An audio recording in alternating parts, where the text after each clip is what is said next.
نحمده ونصلي على رسوله الكريم اما بعد فاعوذ بالله من الشيطان الرجيم بسم الله الرحمن الرحيم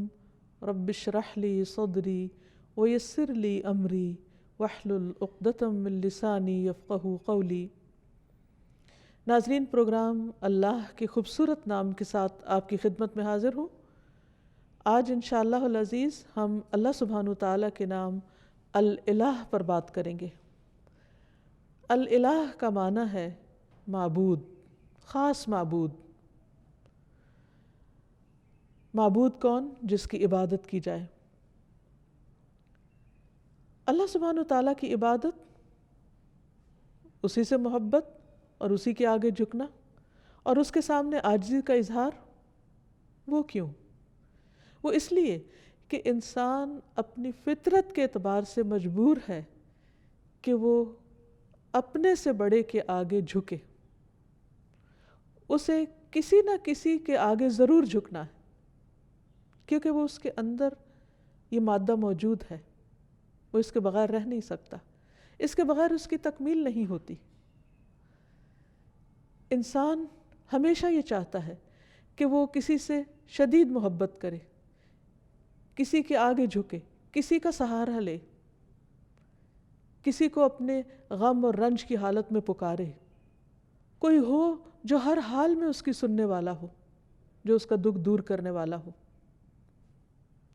تو اللہ سبحانہ وتعالیٰ کے سوا وہ کون ہو سکتا ہے؟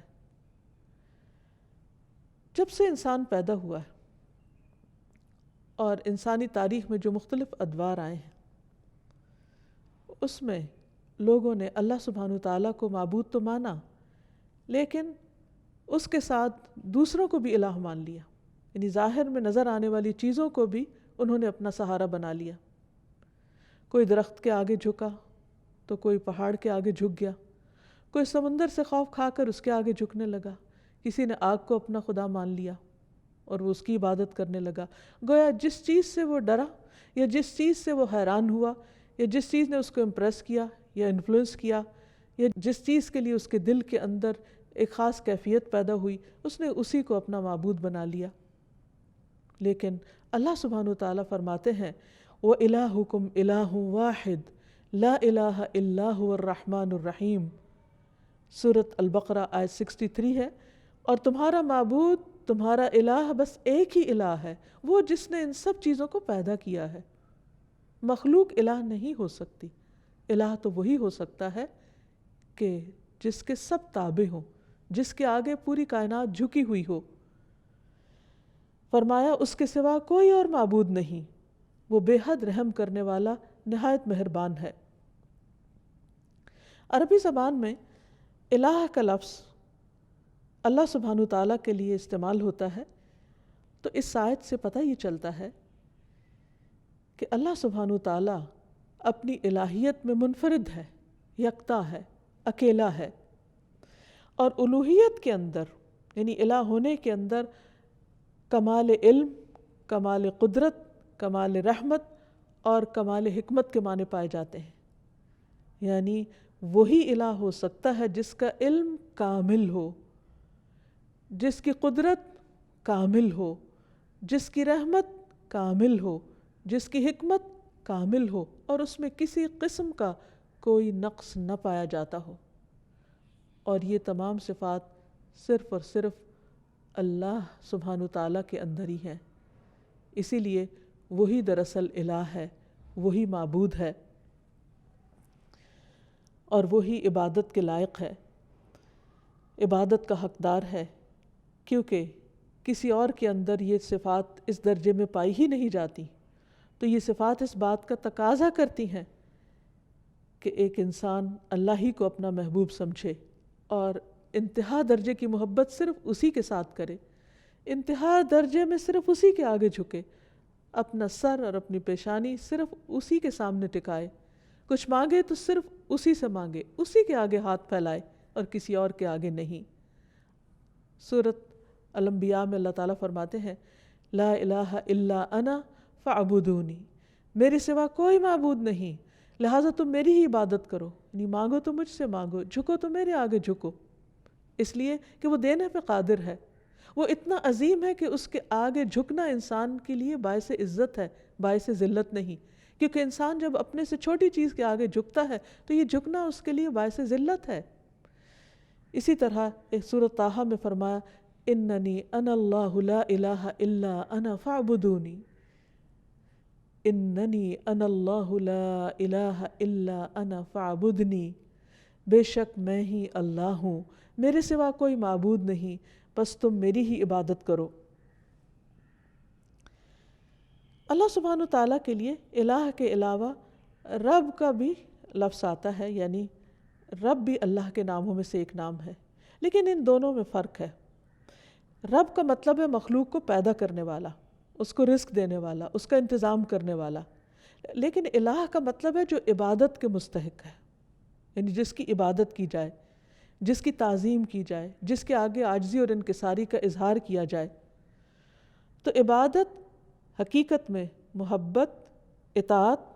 تسلیم و رضا اور تعظیم پر مبنی ہوتی ہے، اور یہ صرف الہ ہی کے لیے ہو سکتی ہے۔ تو اس میں دراصل توحید الوہیت کی طرف دعوت دی گئی ہے،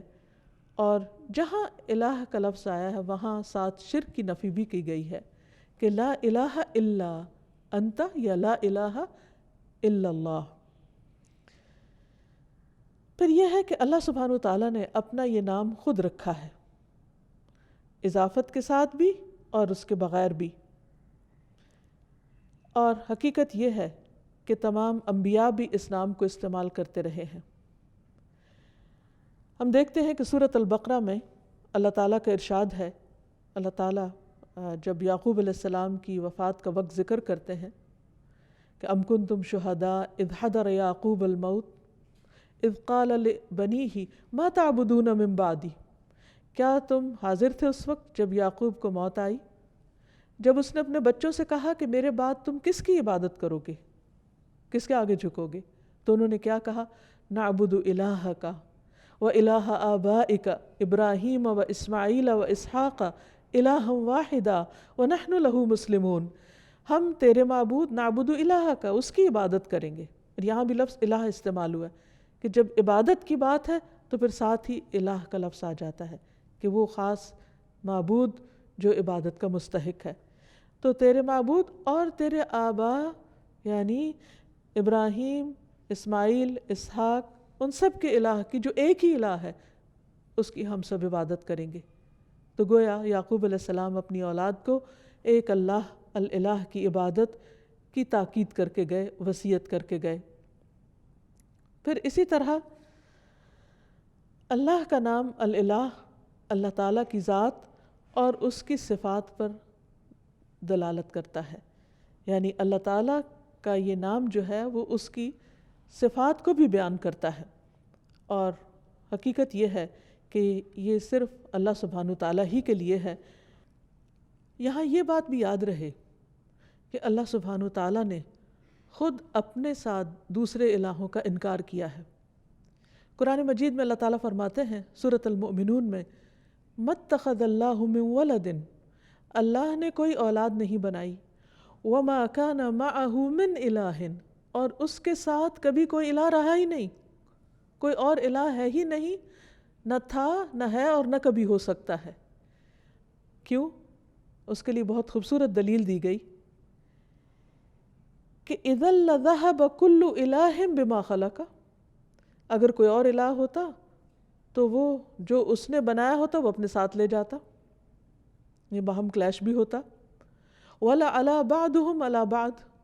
اور ان میں سے بعض پہ چڑھائی کر دیتے، کیونکہ جب اختیارات بہت سے لوگوں کے ایک جیسے ہوں تو ان میں سے پھر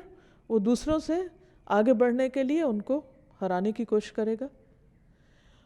سبحان اللہ، اللہ پاک ہے، عما یصفون، اس سے جو وہ وصف بیان کرتے ہیں اللہ کا،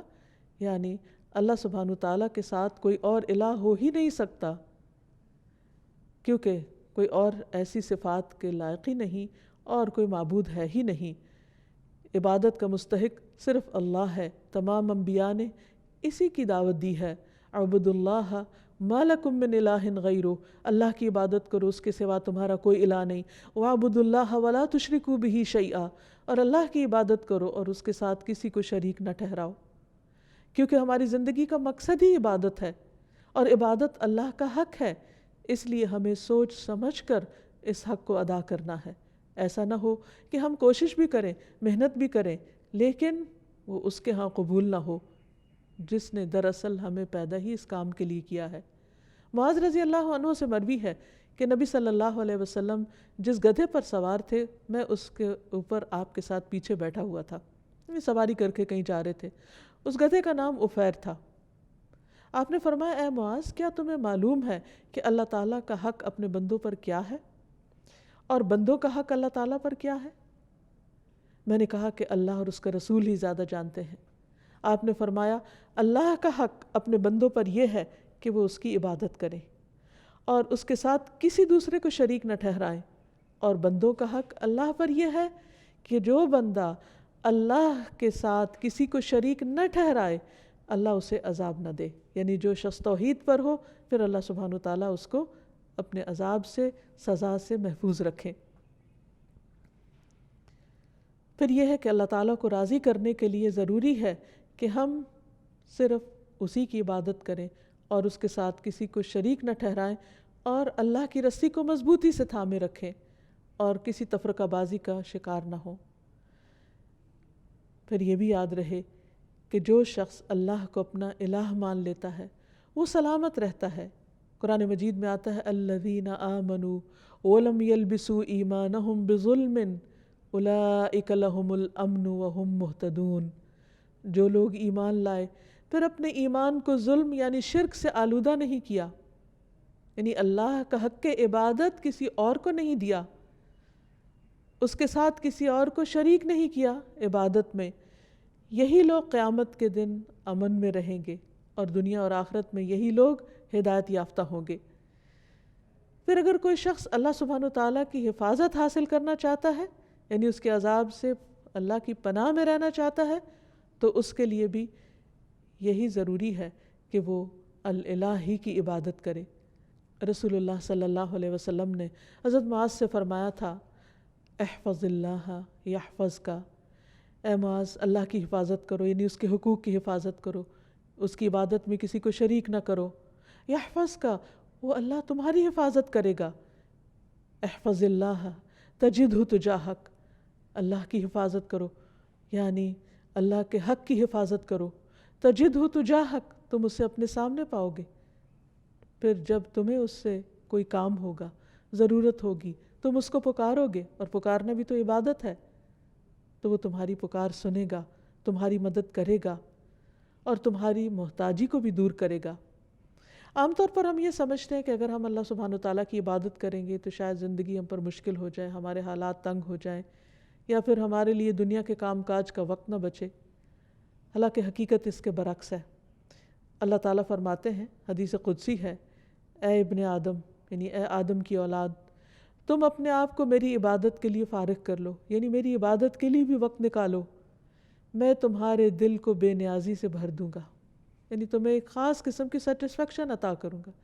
ورنہ بعض اوقات کیا ہوتا ہے، انسان کے پاس بہت کچھ بھی ہوتا ہے لیکن اس کے دل کو اطمینان نہیں ہوتا، اس کے اندر ایک ویکیوم سا ہوتا ہے، اس کے اندر ایک خلا ہوتا ہے، اس کے اندر اطمینان نہیں ہوتا۔ وہ بہت کچھ کرتے ہوئے بھی یوں سمجھتا ہے کہ جیسے وہ کچھ کر نہیں پا رہا، اسے اپنا مطلوب حاصل نہیں ہو رہا، کیونکہ مطلوب حاصل اسی وقت ہو سکتا ہے جب وہ اللہ کو اپنا مطلوب بنائے اور اس کی عبادت کرے۔ تو اللہ تعالیٰ کا یہ وعدہ ہے کہ جو شخص اللہ کی عبادت کے لیے وقت نکالے گا، مثلاً وقت پر نماز پڑھے گا، وقت پر اپنے فرائض ادا کرے گا، اللہ سبحانہ وتعالیٰ اس کے دل کے اندر ایک غنا پیدا کر دیں گے، اور تمہارا فقر یعنی محتاجی دور کر دوں گا، وہ خلا دور کر دوں گا۔ لیکن اگر تم ایسا نہیں کرو گے تو میں تمہارے دونوں ہاتھ کاموں میں مشغول کر دوں گا، انتہائی مصروف ہو جاؤ گے، اور اس کے باوجود تمہارا فقر، تمہاری محتاجی، تمہاری ضرورت دور نہیں ہوگی۔ یعنی خواہ انسان کے پاس کتنا کچھ بھی ہو، اس کے اندر یہی ایک احساس ہوگا کہ ابھی میرے پاس کچھ نہیں، سب کچھ ہوتے ہوئے بھی اس کو اللہ کی نعمتیں یاد نہیں رہیں گی، اور اس کے دل کے اندر ایک خوف اور ایک پریشانی اور ایک بے چینی سی رہے گی۔ اس کے برعکس جو لوگ عبادت کریں گے وہ دنیا میں بھی مطمئن رہیں گے اور آخرت میں بھی اللہ کے عرش کے سائے میں اور جنت میں ہوں گے۔ نبی صلی اللہ علیہ وسلم نے فرمایا 7 قسم کے لوگوں کو اللہ تعالیٰ اس دن اپنے عرش کے سائے تلے جگہ عطا فرمائیں گے جس دن اس کے سائے کے سوا کوئی سایہ نہ ہوگا۔ ان میں سے ایک وہ نوجوان جس کی جوانی اللہ کی عبادت میں گزری، کیونکہ بہت سے لوگ جوانی کی حالت میں اللہ تعالیٰ کی طرف رجوع نہیں کرتے۔ وہ سوچتے ہیں کہ جوانی تو دنیا میں انجوائے کرنے کے لیے ہے، دنیا کمانے کے لیے، جب سب کچھ کر چکیں گے، جب سارے شوق پورے کر لیں گے تو ہاں پھر بڑھاپے میں اللہ کی عبادت کے لیے اپنے آپ کو فارغ کر لیں گے، ریٹائرمنٹ کی عمر میں پھر عبادت ہو جائے گی۔ نہیں، ہمیں نہیں معلوم کہ ہم ریٹائرمنٹ کی عمر کو پہنچتے ہیں یا نہیں، بڑھاپے والی زندگی ملتی بھی ہے یا نہیں، اور اگر ملے بھی تو وہ اپنے ساتھ 100 تکلیفیں لے کر آتا ہے، پھر وہ تو سب سے نکمی عمر ہوتی ہے۔ تو کیا کسی مومن کو یہ زیب دیتا ہے کہ وہ اپنی زندگی کا بہترین حصہ تو اس فانی دنیا کے لیے خرچ کرے، اس فانی دنیا میں استعمال کرے، اور اپنی زندگی کا نکما حصہ اللہ سبحانہ وتعالیٰ کو دے؟ تو اسی لیے جو لوگ اپنی زندگی کا بہترین حصہ یعنی جوانی اللہ کی عبادت میں گزاریں گے، اللہ تعالیٰ کی طرف سے عائد کردہ جو فرائض ہیں ان کو پورا کرتے ہوئے گزاریں گے، اللہ تعالیٰ کی اطاعت اور فرما برداری میں گزاریں گے، تو اللہ سبحانہ وتعالیٰ قیامت کے اس طویل دن جو ایک دن 50,000 سال کا ہے، جس دن سورج بہت قریب آ چکا ہوگا، اس دن اللہ تعالیٰ ایسے لوگوں کو اپنے عرش کے سائے تلے جگہ دیں گے۔ نبی صلی اللہ علیہ وسلم نے یہ بھی فرمایا جو شخص اللہ کی عبادت اس طرح کرے کہ اس کے ساتھ کسی کو شریک نہ کرے، اور شرک کرنے میں صرف ایسا نہیں کہ غیر اللہ یا ایسے آبجیکٹس کی پوجا کرنا جو اللہ نے تخلیق کیے ہیں، بلکہ اس میں ریاکاری کرنا، شو آف کرنا، لوگوں کو خوش کرنے کے لیے دین کے کام کرنا۔ اگر انسان صرف اور صرف اللہ کی رضا کے لیے اچھے کام کرتا ہے، نماز قائم کرتا ہے، زکوٰۃ دیتا ہے، اللہ کی بات سنتا ہے اور مانتا ہے، تو اللہ تعالیٰ اسے جنت کے 8 دروازوں میں سے داخل ہونے کا اختیار دے دے گا کہ جس سے چاہو چلے جاؤ، جو تمہیں پسند ہے اس سے اندر آ جاؤ۔ یعنی کس قدر شاندار ویلکم ہوگا ایسے شخص کا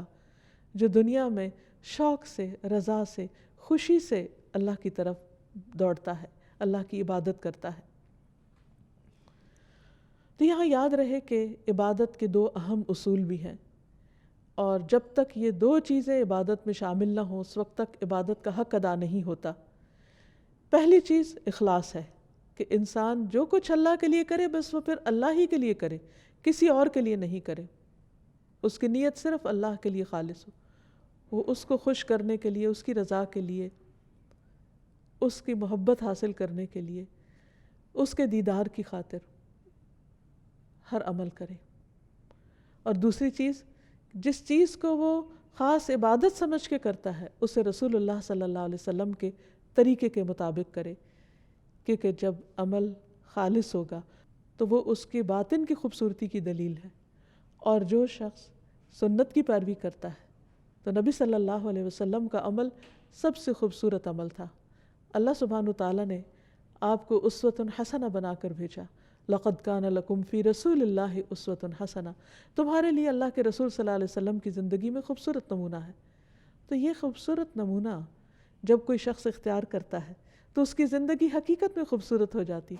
اس کے سارے اعمال، اس کے طور طریقے خوبصورت ہو جاتے ہیں، اور ایسا شخص ایک بہترین حالت میں اللہ سبحانہ وتعالیٰ کے سامنے حاضر ہوگا۔ اللہ تعالیٰ ہمیں بھی ان لوگوں میں شامل کر لے کہ جو احسن طریقے پر اللہ کی عبادت کرتے ہیں، ایسی عبادت جو اس کو پسند آ جائے۔ اسی لیے نبی صلی اللہ علیہ وسلم نے اچھی عبادت کا جو کرائٹیریا بتایا وہ کیا ہے کہ تم اس طرح اللہ کی عبادت کرو گویا تم اس کو دیکھ رہے ہو، اور اگر یہ کیفیت نہ ہو تو یہ تو ضرور یاد رکھو کہ وہ تمہیں دیکھ رہا ہے۔ تو جو بھی شخص یہ سوچ کر اللہ کی عبادت کرے گا کہ وہ اس وقت اللہ کی نگاہ میں ہے، تو وہ لوگوں کے سامنے ہو یا تنہائی میں ہو، وہ اچھے کام ہی کی کوشش کرے گا، وہ اپنے ہر کام کو بہترین طریقے پر انجام دینے کی کوشش کرے گا، کیونکہ اس کا یہ احساس اس کے کام کی کوالٹی پر اثر انداز نہیں ہونے دے گا۔ نبی صلی اللہ علیہ وسلم نے ایک خوبصورت دعا سکھائی ہے ہر نماز کے بعد پڑھنے کے لیے، اللہم اعنی علی ذکرک و شکرک و حسن عبادتک، اے اللہ اپنا ذکر، اپنا شکر اور اپنی خوبصورت عبادت کی توفیق عطا فرما، اس پر میری مدد فرما، کیونکہ انسان کے ساتھ بہت سی مشکلات بھی ہیں، خود اس کا اپنا نفس اندر سے بعض اوقات ایسے فتنے میں مبتلا ہو جاتا ہے کہ عبادت کی حلاوت ختم ہو جاتی ہے۔ اسی طرح بعض اوقات شیطان کے ڈالے ہوئے وسوسے یا لوگوں کی باتیں، باہر کا ماحول انسان پر اثر انداز ہوتا ہے اور وہ اللہ سبحانہ وتعالیٰ کی عبادت کا حق ادا نہیں کرتا یا عبادت کو انجوائے نہیں کرتا۔ اس لیے جو ہی ایک عبادت مکمل ہو تو اگلی عبادت کے لیے، یعنی ایک نماز کے اختتام پر اگلی نماز کے لیے اور اگلی مزید عبادات کے لیے انسان دعا کرے، کیونکہ اللہ کی عبادت پر اللہ تعالیٰ ہی بہترین طریقے پر مدد کر سکتے ہیں۔ پھر اسی طرح یہ ہے کہ انسان اپنی عبادات میں کمی کوتاہی نہ کرے۔ اب دیکھیے کہ ذرا تھوڑی دیر کے لیے سوچئے کہ مثلاً اگر آپ کا حق کسی پر ہو اور وہ اس کو ادھورے طریقے سے ادا کرے تو آپ کو کیسا لگے گا؟ مثلاً کسی نے آپ سے قرض لیا اور جب وہ واپس کرے تو آدھا کرے، کسی نے آپ سے کسی چیز کے دینے کا وعدہ کیا اور پھر اس کو پورا نہیں کیا، تو اس پر آپ کی کیفیت کیا ہوگی؟ اس بات سے اب اس معنی اور مقصد کو سمجھیے کہ اللہ سبحانہ وتعالیٰ نے ہم پر کچھ فرائض اور کچھ عبادات لازم کی ہیں جن کو ہمیں ہر صورت ادا کرنا ہے۔ مثلا دن میں 5 نمازیں فرض ہیں۔ اب اگر کوئی شخص یہ کہے کہ میں نے 4 پڑھ لیے، کیا یہ کم ہے؟ یہ بھی تو بہت ہے۔ نہیں، اللہ سبحانہ وتعالیٰ نے 5 کا حکم دیا ہے، ہم اسے اپنی مرضی سے 4 نہیں کر سکتے یا 3 نہیں کر سکتے، اور اسی طرح اپنی مرضی سے 6 بھی نہیں کر سکتے ان کو، کیونکہ اتنا ہی کرنا ہے، اسی طرح کرنا ہے جیسا کرنے کا اللہ سبحانہ وتعالیٰ نے حکم دیا، تبھی عبادت کا حق ادا ہوگا۔ عبادت کا مطلب ہوتا ہے مکمل اطاعت، اور اگر ہم بات ہی نہیں مان رہے تو پھر اپنی مرضی سے جو بھی چاہیں کریں وہ عبادت شمار نہیں ہوگی۔ ہاں، اللہ کی رضا، اللہ کی پسند، اللہ کی خوشی کے لیے چھوٹا سا کام بھی کرے، ایک لقمے جیسی چیز بھی اللہ کے راستے میں خیرات کر دے، اللہ سبحانہ وتعالیٰ اسے خوشی سے قبول کرتے ہیں اور اسے بڑھاتے ہیں، حتیٰ کہ ایک لقمہ احد پہاڑ برابر کر دیتے ہیں اجر و ثواب کے اعتبار سے، کیونکہ وہ صرف اللہ کے لیے دیا گیا، وہ صرف اللہ کی رضا اور اللہ کی خوشی میں اللہ کی خاطر خرچ کیا گیا، تو اللہ سبحانہ وتعالیٰ اس کی بہترین طریقے پر قدردانی فرماتے ہیں۔ تو ہمیں نہ عبادت میں اضافے کا حق حاصل ہے اور نہ عبادت میں کوتاہی کا۔ یہاں یہ یاد رہے کہ اللہ سبحانہ وتعالیٰ نے ہم پر جو عبادت فرض کی ہے، ہمیں اس میں اختیار نہیں دیا گیا کہ ہم اپنی مرضی سے اس عبادت میں کچھ اضافہ کر دیں یا پھر اس میں کچھ کمی کر دیں، کیونکہ عبادت کی اصل روح اطاعت ہے، فرما برداری ہے، اللہ کے حکم کی تابع داری ہے۔ انس رضی اللہ عنہ سے مروی ہے کہ ایک آدمی نبی صلی اللہ علیہ وسلم کی خدمت میں حاضر ہوا اور عرض کی، اے اللہ کے رسول صلی اللہ علیہ وسلم، یہ بتائیے کہ اللہ تعالیٰ نے کتنی نمازیں فرض کی ہیں، یعنی جن کی پابندی ہم پر لازم ہے؟ آپ نے فرمایا، اللہ نے اپنے بندوں پر 5 نمازیں فرض کی ہیں۔ اس نے پوچھا، ان سے پہلے یا بعد میں تو کوئی نماز فرض نہیں، یعنی ان کے علاوہ فرض کے درجے میں تو نہیں کچھ؟ آپ نے 3 بار یہ فرمایا کہ اللہ نے اپنے بندوں پر 5 نمازیں فرض کی ہیں۔ اس پر وہ کہنے لگا، اس ذات کی قسم جس نے آپ کو حق کے ساتھ بھیجا ہے، میں اس میں کسی قسم کی کمی یا زیادتی نہیں کروں گا، یعنی 5 سے کم 4 بھی نہیں پڑھوں گا اور 5 سے زیادہ 6 بھی نہیں پڑھوں گا، بس اتنی ہی پڑھوں گا جتنی اللہ تعالیٰ نے مجھ پر فرض کی ہیں۔ تو نبی صلی اللہ علیہ وسلم نے فرمایا، اگر یہ شخص سچا رہا، یعنی جو یہ کہہ رہا ہے اس نے ایسا ہی کیا، تو یہ جنت میں داخل ہوگا۔ عبادت کے سلسلے میں ایک اور بات یہ یاد رہے کہ عبادت میں شدت اور خود پسندی نہیں ہونی چاہیے، کیونکہ عبادت اللہ تعالیٰ کا حق ہے۔ نبی صلی اللہ علیہ وسلم نے فرمایا، ایک قوم ایسی آئے گی جو عبادت کرے گی حتیٰ کہ لوگ ان کی عبادت کی کثرت پر تعجب کریں گے، بڑے حیران ہوں گے کہ اتنے عبادت گزار ہیں، لیکن وہ اس عبادت کی وجہ سے خود پسندی کا شکار ہو جائیں گے، اپنے آپ کو بڑی چیز سمجھنے لگیں گے کہ ہم بہت نیک ہیں۔ وہ لوگ دین سے اس طرح نکل جائیں گے جیسے تیر شکار سے نکل جاتا ہے، کیونکہ اللہ تعالیٰ کو ایسی عبادت کی ضرورت نہیں۔ عبادت ہے دراصل اللہ کا حق، اللہ کو خوش کرنے کے لیے کرنا ہے، نہ کہ بندوں کو دکھانے کے لیے یا بندوں کے سامنے نیک بننے کے لیے۔ تو جس بندے کے اندر عبادت کا زوم آ جائے وہ اللہ سبحانہ وتعالیٰ کو پسند نہیں۔ ابلیس کے ساتھ کیا معاملہ ہوا تھا؟ اس کو بھی اپنی عبادت کی وجہ سے ایک خود پسندی اس کے اندر آ گئی تھی کہ جس بنا پر اس نے آدم کے آگے جھکنے سے انکار کر دیا تھا۔ تو یاد رکھیے کہ جب ہم لا الہ الا اللہ کہتے ہیں تو پھر صرف اللہ کو ہی عبادت کے لائق مانتے ہیں، کسی اور آبجیکٹ کو نہیں، اور حتیٰ کہ اپنے نفس کو بھی نہیں، کیونکہ اس زمین پر جن معبودوں کی پیروی ہوتی ہے ان میں سے سب سے زیادہ پیروی ہم اپنے ہی نفس کی کر رہے ہوتے ہیں، اپنے دل کی خواہشات کی۔ مثلاً فجر کی نماز کا وقت ہو گیا اور دل کیا چاہتا ہے سوئے رہو، تو ہم اٹھتے نہیں، تو ہم نے اللہ کی بات تو نہیں مانی۔ ہمیں آواز آ رہی ہے حی علی الصلاۃ، حی علی الفلاح، آؤ نماز کی طرف، آؤ کامیابی کی طرف، لیکن ہم اس پکار کو سنتے ہی نہیں اور کامیابی کا دروازہ بند کر دیتے ہیں اور ہم سوئے رہتے ہیں۔ یا ہم نے اب اللہ کی عبادت نہیں کی، اپنے نفس کی عبادت کی۔ اسی طرح زندگی کے کسی بھی اور کام، کسی جاب، کسی مشغلے، کسی بھی پسند کی چیز میں مشغول ہو کر، خواہ کتنی ہی دنیاوی اعتبار سے شدید ضرورت کے کام میں بھی مصروف ہو کر اگر انسان اللہ کو بھلا دیتا ہے تو یہ دراصل اپنے آپ پر ہی ظلم کرتا ہے، اور یہ لا الہ الا اللہ کے منافی ہے۔ اللہ سبحانہ وتعالیٰ نے تمام بندوں سے اپنی عبادت کا مطالبہ کیا ہے۔ قرآن مجید میں اللہ تعالیٰ فرماتے ہیں یا ایھا الناس اعبدوا ربکم الذی خلقکم والذین من قبلکم لعلکم تتقون، اے لوگو اپنے رب کی عبادت کرو جس نے تمہیں پیدا کیا اور ان کو بھی جو تم سے پہلے تھے۔ یعنی عبادت کیوں کرو؟ کیا اللہ تعالیٰ کو کوئی فائدہ ہے؟ نہیں، یہ دراصل تمہارے اپنے فائدے کی چیز ہے۔ فائدہ کیا ہوگا؟ لعلکم تتقون، تم بچ جاؤ گے۔ یعنی دنیا میں ان عبادات کی وجہ سے کئی برائیوں سے، کئی قسم کی مشکلات سے بچ جاؤ گے، اور آخرت میں اس آگ سے بچ جاؤ گے جو اللہ کے نافرمانوں کے لیے، سرکش اور متکبر لوگوں کے لیے تیار کی گئی ہے۔ پھر اسی طرح یہ ہے کہ عبادت ہی کا ایک حصہ یہ ہے کہ انسان اللہ سبحانہ تعالیٰ ہی سے ڈرے، ایک الہ سے۔ اللہ تعالیٰ فرماتے ہیں وَقَالَ اللَّهُ لَا تَتَّخِذُوا إِلَٰهَيْنِ اثْنَيْنِ إِنَّمَا هُوَ إِلَٰهٌ وَاحِدٌ فَإِيَّايَ فَارْهَبُونِ، اور اللہ تعالیٰ نے فرمایا تم دو معبود نہیں بناؤ، یعنی تین اور تین سے زیادہ تو دور کی بات، ایک سے دوسرا بنانے کی بھی اجازت نہیں، وہ تو صرف وہی ایک معبود ہے، اور مجھی سے تم ڈرو۔ یعنی عبادت میں یہ بھی شامل ہے کہ انسان اللہ تعالیٰ سے ڈرتا رہے، اور بعض اوقات انسان محبت میں عبادت کرتا ہے اور بعض اوقات اللہ کے عذاب سے ڈرتے ہوئے عبادت کرتا ہے، تو دونوں چیزیں انسان کے اندر ایک اعتدال پیدا کرتی ہیں۔ پھر یہ بھی یاد رکھیے کہ لا الہ الا اللہ کہنا صرف انسان کے لیے آخرت کی نجات کا ذریعہ ہی نہیں، بلکہ دنیا میں بھی بہترین قسم کا قول ہے۔ رسول اللہ صلی اللہ علیہ وسلم نے فرمایا افضل ذکر لا الہ الا اللہ ہے۔ ایک اور جگہ پر فرمایا کہ جس نے لا الہ الا اللہ کہا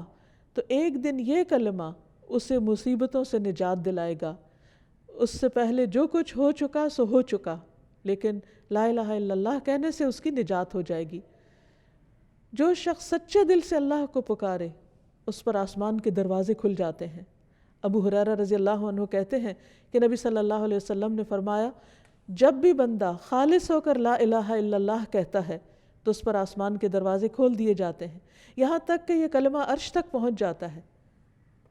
یہ اس وقت ہوتا ہے جب انسان کبیرہ گناہوں سے بچتا رہتا ہے۔